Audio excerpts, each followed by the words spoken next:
ሙሉ ወንጌል የሚለውን ስም አናውቀው፣ ግን ፔንቴኮስታል ሪቫይቫል እኛ ፔንቴኮስታል ሪቫይቫል የሚባለውንም ፔንቴኮስታል ቤተ እምነት የሚለውንም አናውቅም። ጌታን መቀበላችንና በመንፈስ ቅዱስ መሞላታችን ብቻ ነው የምናውቀው። በጊዜው አምልኮ ስፍራ እዚሁ ከተማም አልነበረም። አንድ አሮጌ ቤት የተከራየነውንም ከዛ በስደት ከወጣን በኋላ ተመልሰን መግባት አልቻልንም። ከዚህ የተነሳ ጫካዎች ነበሩ። ዋሪወራ የሚባል አንድ ጥርቅም ያለ ጫካ አለ። እዛ ደን ውስጥ በአብዛኛው ጅብና ሌላ አውሬ ያለበት ነው። እዛ ተደብቀን ሄደን ነው የምንጸልየው። ሌላ ጊዜ ቁጥር ሰጥተናል። አንድ ቁጥር ያ ነው የምንላለን። ሌላኛው ደግሞ ወደዚህ አንድ ጉብታ አለ፣ የመጀመሪያው ሶዶ ከተማ ያለበት ገነሜ የሚባል እዛ ጣሊያን ጊዜ የተሰራ ምሽግ አለ። እዛ ምሽግ አንዳንድ ጊዜ ሄደን እንጸልያለን።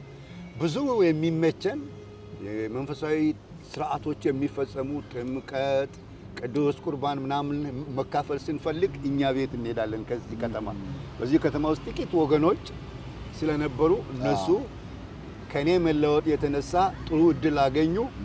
ያው መጠመቂያ ቦታም እዛው ተገኘ። የጌታ ራትም እዛው ነው የሚሰጠው። የሚሆነው ነገር ሁሉ እዛው የሆነ ነው።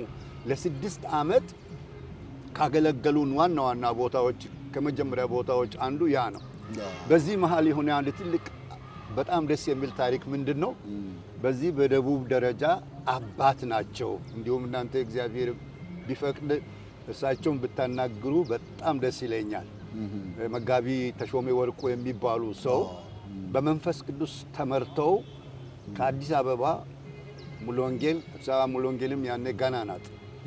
ከአዲስ አበባ ሙሉ ወንጌል ቤተክርስቲያን እኛን ለመጎበኘት መጥቶ እኛን አገኘን።